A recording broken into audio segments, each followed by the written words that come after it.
The first reading today is from Genesis chapter 6, from verse 1 to 8, and follows on the end of chapter 5, which was read last week, which traces the family, or the genealogy of the man called Noah.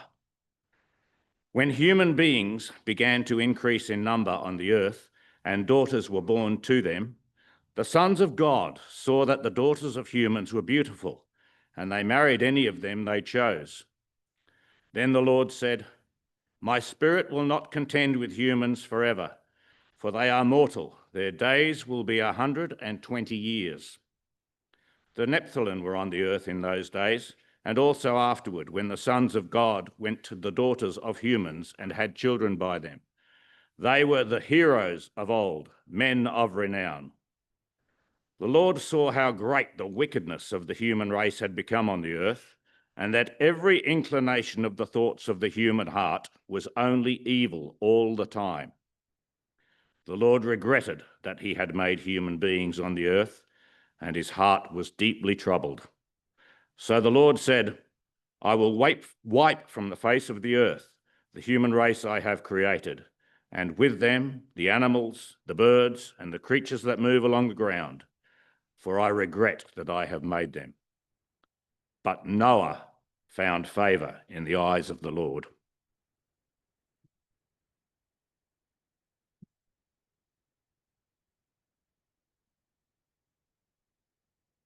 Good morning. My name's Andrew. It's my privilege to bring us the second reading today. It comes from the book of Mark, chapter 10, beginning at verse 32. You'll find it on the inside of your blue handouts. We've just heard in that last passage about the wickedness and evil or sin in people's hearts and how that separates us from God. This next passage contains some of my favourite Bible verses because in them Jesus tells us the great news that he came to serve by giving his life to pay the price for our sin.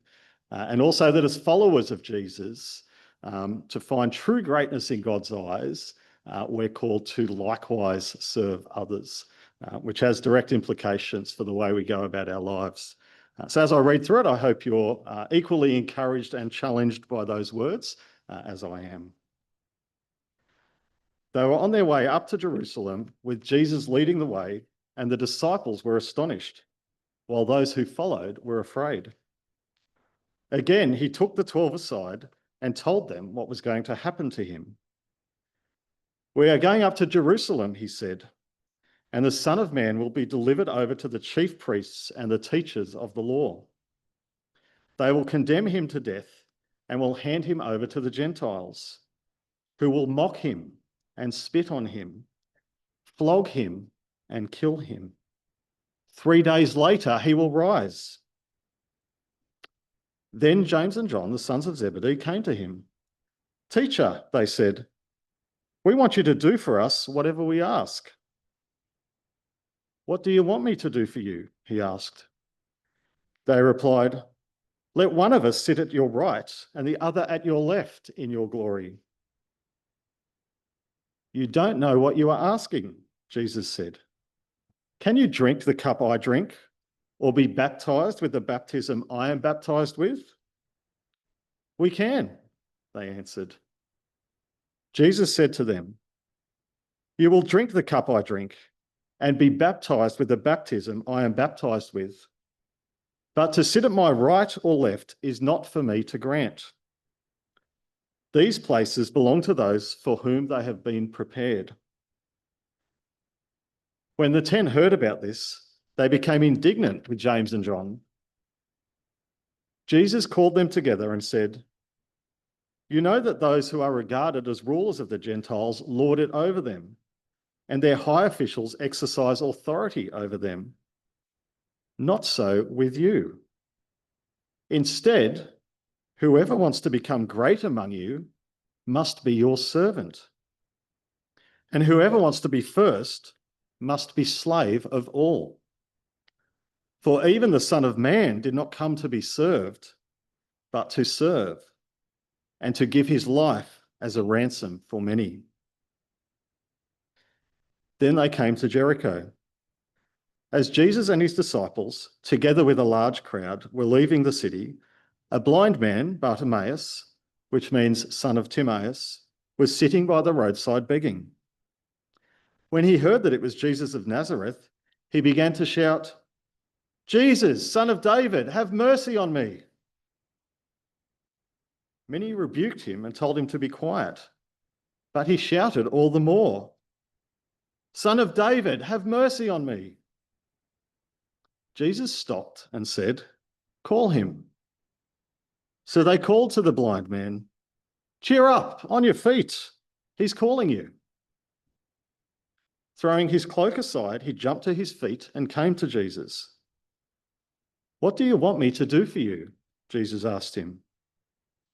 The blind man said, "Rabbi, I want to see." "Go," said Jesus, "your faith has healed you." Immediately he received his sight and followed Jesus along the road.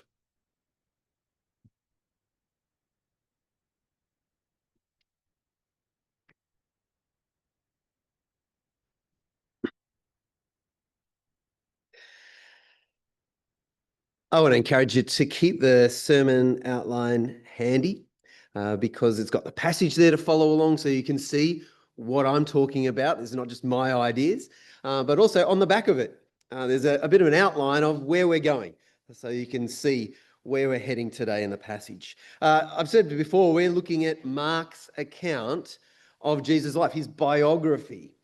And as we look or journey with Jesus in this second half of the book, we're seeing Jesus living a life of purpose. And that's coming into such sharp focus today as we think about what does that look like? What does that mean?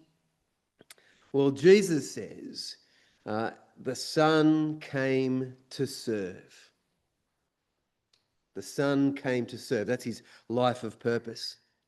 Got a question though, before we dig deeply into that. How many times a day would you say you look at yourself in the mirror?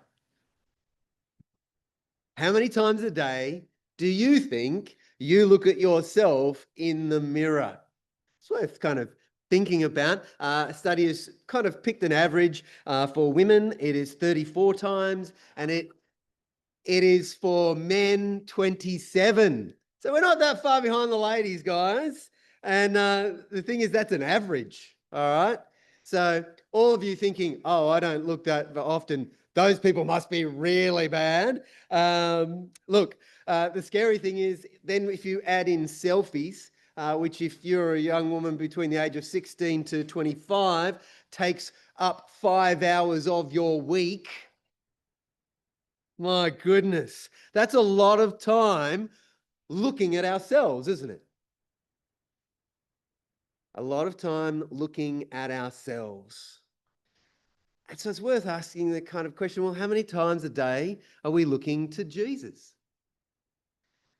Are we thinking about him, looking to see Jesus? Because as we see in this passage today, that seeing Jesus requires a blindness to self. Seeing Jesus truly actually requires a blindness to self. We're going to look at that passage and I'm going to hopefully unpack that a little bit more for us. But I've got to tell you, I know I need God's help with this. So I'm going to lead us in prayer and I hope you'll join with me. Heavenly Father, we thank you for this time, hearing you speak to us about Jesus and hearing Jesus himself speak to us.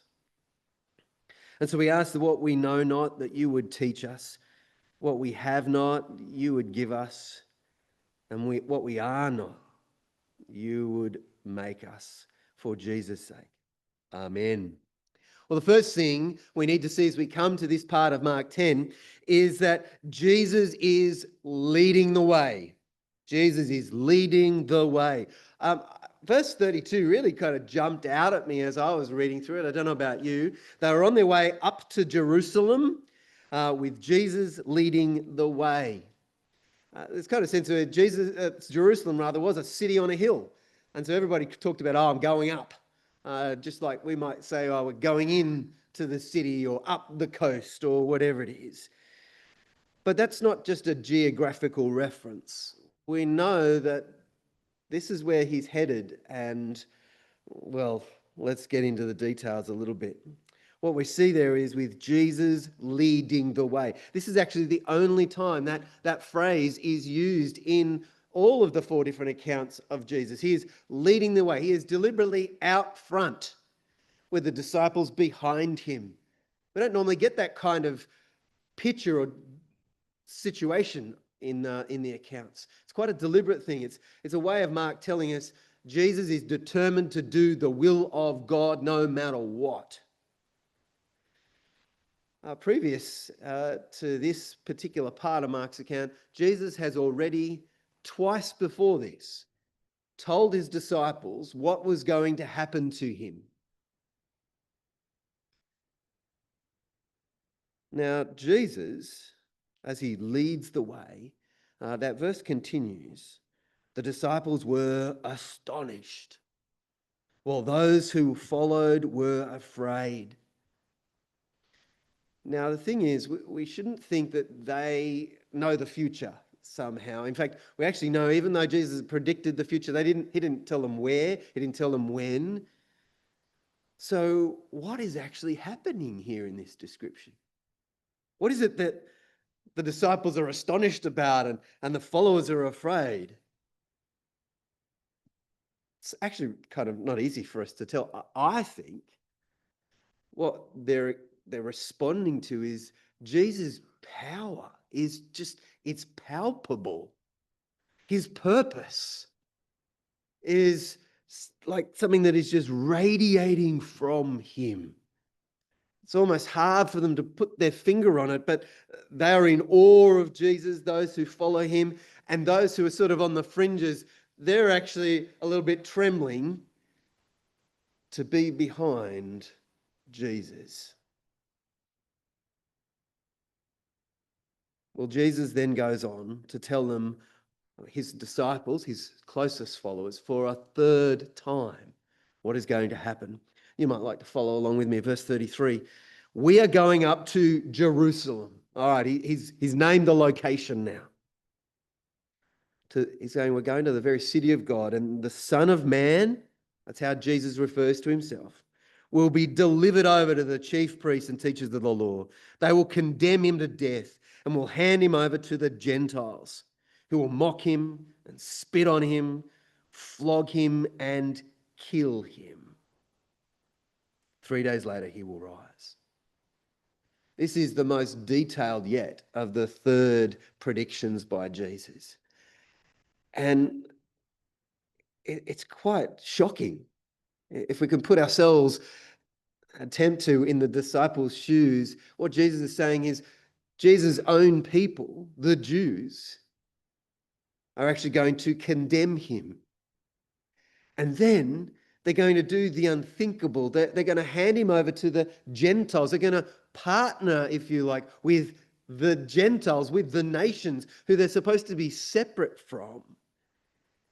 And then this graphic picture of the horrific torture that he will go through. It's no wonder that, as Jesus keeps saying, and 3 days later rise, it just doesn't seem to kind of land. But what is Jesus doing here? Why tell them 3 times? It's not just because they're slow. Jesus is actually preparing them for what is to come. This is the compassion of Jesus just pouring out of him. He wants them to be as ready as they possibly can be.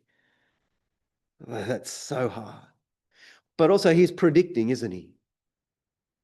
He's wanting everybody to know, his disciples, as these events unfold, this was not an accident. This was not plan B. No, this was always his purpose. And that I think is such a clear thing here. This is the purpose of Jesus' life. Tim Keller in his commentary says Jesus knew his death was not incidental to his mission. Rather, it was absolutely central to both his identity and his purpose. But I think it begs the question of why. What would such a death achieve? How can it even be required? If you're like me and you've been around church for a while, or maybe you've known the story of what happened that first Easter, it kind of is easy to be a bit casual about it, but those details that Jesus just described, if we just take into account that these things actually happened to another human being, let alone Jesus, it ought to shock us. I remember as a young boy, I have a vivid memory of this. The cartoon version of The Lion, the Witch, and the Wardrobe. Does anybody else kind of remember that? Came out, yeah, good stuff. I think it was 1979, I believe, the cartoon version came out. And I remember getting to the point where Aslan, the lion, who as a kid you kind of fall in love with and you're in awe of, he's laid out on that slab and he's tied down and he's been shaved and mocked. They keep sort of saying, "Pussy, pussy, did you get your milk today?" And he does this. He's sacrificing himself for Edward the traitor. I never liked him anyway. But he's also doing it to save Narnia. It's not just about one, it's about the whole of Narnia, to save Narnia from the rule of the White Witch. And so the mighty lion is bound and beaten. He's shaven and spat on. He's mocked and finally murdered with the stone knife. And I remember vividly, I can still remember a massive big box of a TV where you had to actually get up and change channels. But the thing that I remember most is just being filled with sadness as a child. How could this happen? I think we're meant to be there as adults. And it begs the question, why? Well, Jesus himself answers this such an important question. And so in the passage, I want us to jump down to verse 45. Definitely a verse worth memorizing. Jesus' answer to why is, "For even the Son of Man did not come to be served." Now remember, Son of Man is the title Jesus uses to refer to himself. And he's saying the Son of Man did not come. It's a wonderful sort of way of pointing to the fact that Jesus came. He existed well before his birth. It's reminding us this is not just an ordinary man. This is one who's come from the very throne room of heaven. He's the Son of God. The Son of God did not come to be served, but he's the one who has existed from eternity, ruling in heaven. Well, if he hasn't come to serve, to be served by humanity, which is what he deserves, what does he come for? Well, to serve. And then he goes on to explain exactly what serving people looks like: to give his life as a ransom for many. This is a radical reversal of culture, of human nature. Just consider for a moment, every world leader through history, have they come to be served or to serve? It's about more power for me. But it's not just world leaders. Even we experience this in a sense through humanity. The more money you have, the more people you get to serve, as in to do things for you. We like to be served, don't we?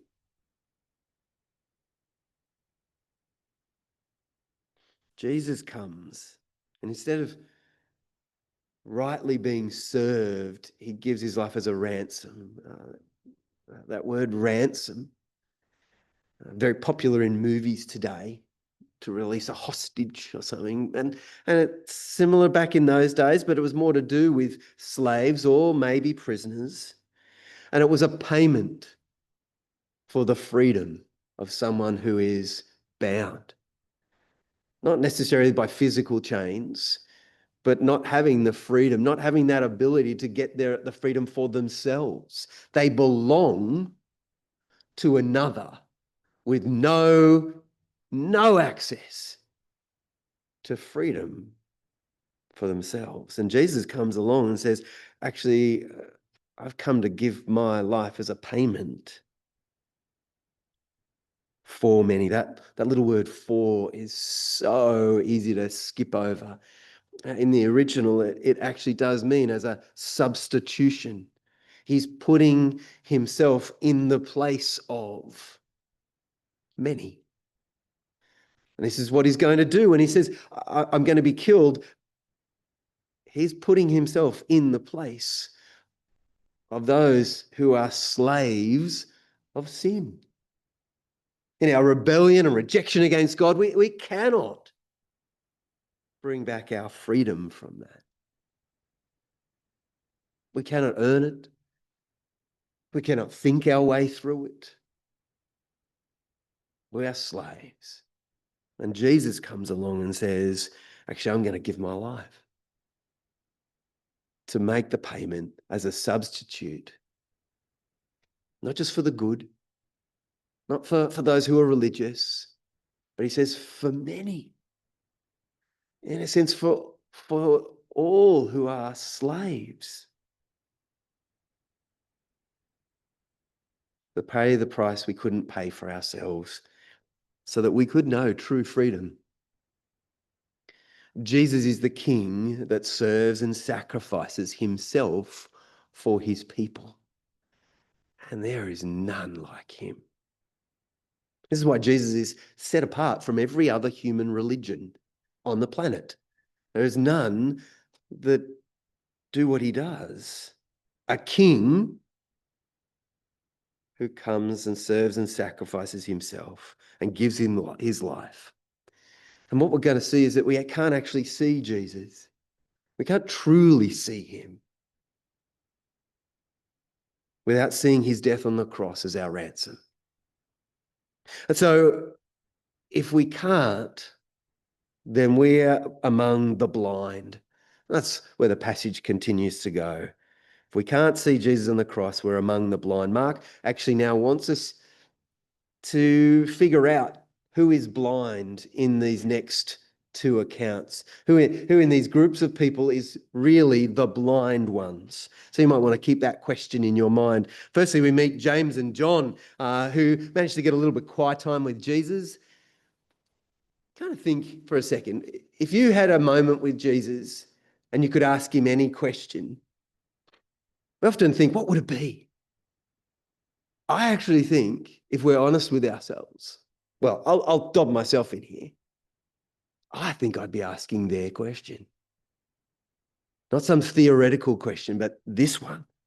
So, teacher, they said, we want you to do for us whatever we ask. So suspect.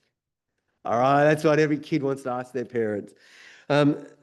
Jesus says, well, come on, spit it out. They replied, verse 37, let one of us sit at your right and the other at your left in your glory. Give us the top two spots in your kingdom when you're in your glory. Now, Jesus has just predicted his death for the third time. And they're securing their positions of power. Who's blind in this story? Well, Jesus says, verse 38, you don't know what you're asking. Can you drink the cup I drink or be baptized with the baptism I am baptized with? These are really two powerful symbols, this drinking from the cup and baptism. To drink the cup in the Old Testament is quite often, it's a symbol of drinking the very judgment of God or the wrath of God. It's a way of talking, they have a way of talking about being drunk to the dregs, to the bitterness, right to the bottom. And quite often it is directed at the enemies of God. And so what Jesus is saying here is, you need to understand, I am going to drink the judgment of God's anger against his enemy. I'm going to be counted like an enemy. And this baptism symbol, that's not the cute baby version. The word baptism itself, at its root, means to be completely covered, completely overwhelmed, if you like. And again, in this case, it's by God's punishment. And he's doing that, as we've said, to pay this ransom, to save us. They have no idea what they're asking. Because there's no one else who could do what Jesus has done, to drink that cup and to be baptized in that way. Yet they answer in verse 13, oh, yeah, we can. They still don't see Jesus. They don't see the unique mission of the Messiah, God's King. But then we meet blind Bartimaeus, who is a beggar. Total opposite, if you like. He's totally dependent on other people. He can bring nothing, offer nothing to Jesus. It's very likely that he smells. And we can immediately get the sense of just how little he is thought of by the fact that when he cries out, we're told the crowd rebukes him. Just shut up, old man. Go have a bath. Just go away. But verse 47, when he heard that it was Jesus of Nazareth, he began to shout, Jesus, Son of David, have mercy on me. What a call.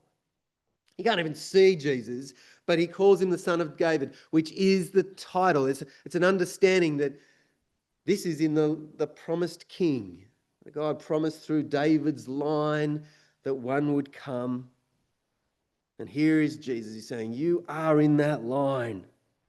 Blind Bartimaeus sees Jesus. There's also a sense where he more clearly sees himself, doesn't he? Have mercy on me. To cry for mercy is to say, I don't deserve anything from you, Jesus, but I'm going to ask and I'm going to trust that you are a merciful King.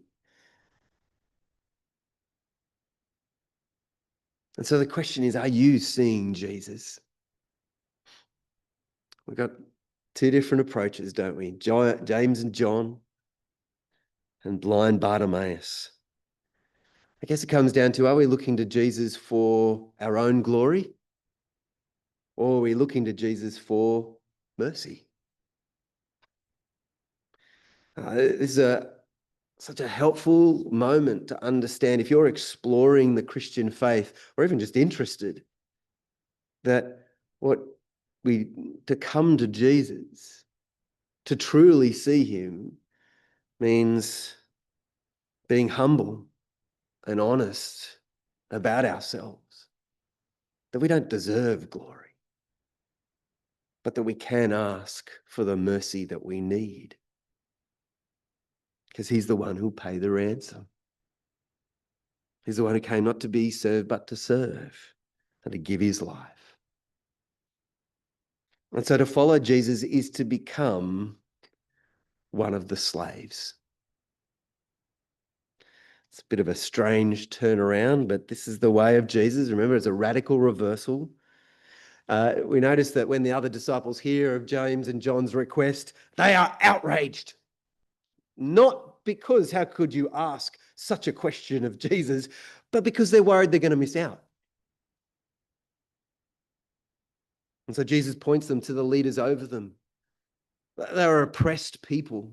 They know what it is to have those who overrule them for their own benefit, for their own gain. And Jesus is, in a sense, saying, don't be like them. When you have that hunger in your heart for power and for glory, you're being just like them.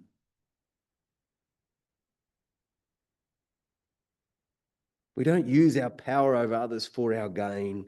So he's instead, verse 33, whoever wants to be great among you must be your servant. And whoever wants to be first must be slave of all. This radical reversal starts with Jesus, but it also continues with anyone who would follow him. Just stop for a moment and just consider the fact that only Jesus could create a community where greatness is found in service. Only he could do that because that's exactly what he's done. The Son of God has come not to be served, but to serve. This is what it is to not only follow Jesus, but to be part of his people. This is how we find and live a life of purpose. And not greatness in the world sense of look at me, I've got my position and my power and my prosperity. No, there's a whole other radical greatness that we actually see in Jesus. Just like at the beginning, the disciples are just in awe of Jesus. And so it means becoming a slave of Jesus. He bought us. And so this is a really important thing for us to understand. We don't become slaves of other people. When Jesus says, must be a servant and a slave of others, he's not saying, okay, now we've got to do whatever the other person wants. And in a sense, even if it's harmful to ourselves. No. Remember, Jesus here is talking about using power over others. And he's saying, we don't do that. We are to seek to serve others as we serve Jesus. It's about being humble. Serving, not being served, not expecting others to serve us. C.S. Lewis has a helpful quote, I think. He says, humility is not thinking less of yourself. It is thinking of yourself less. So it gives the time to absorb that. It's not thinking less of yourself as if you're worthless. No, Jesus loves us. Jesus has died for us. As we heard before, we've been adopted as God's own children. But it's about thinking of ourselves less, looking less in the mirror and looking more to Jesus. That's hard, isn't it? I find it hard. And how do we do this? Well, we need to be looking at Jesus as we've done this morning. How helpful is it to just spend this time being reminded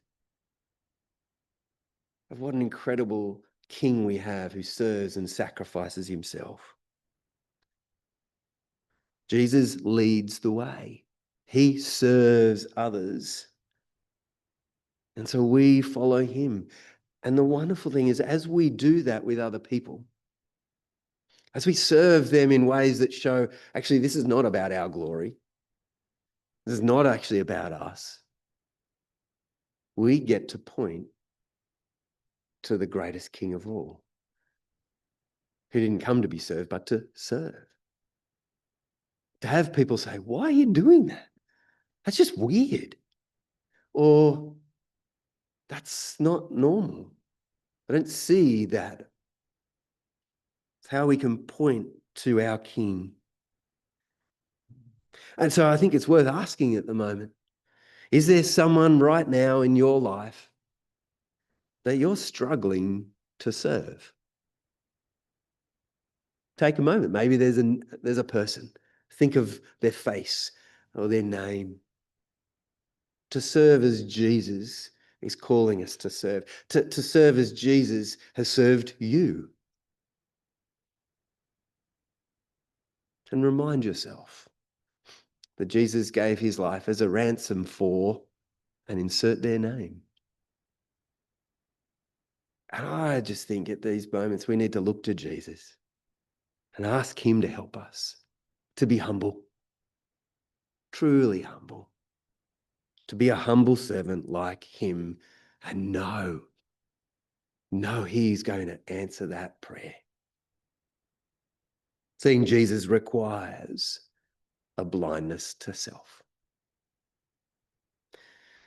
I'm going to close with the words of a great song, The Servant King. Come see his hands and his feet, the scars that speak of sacrifice, hands that flung stars into space, to cruel nails surrendered.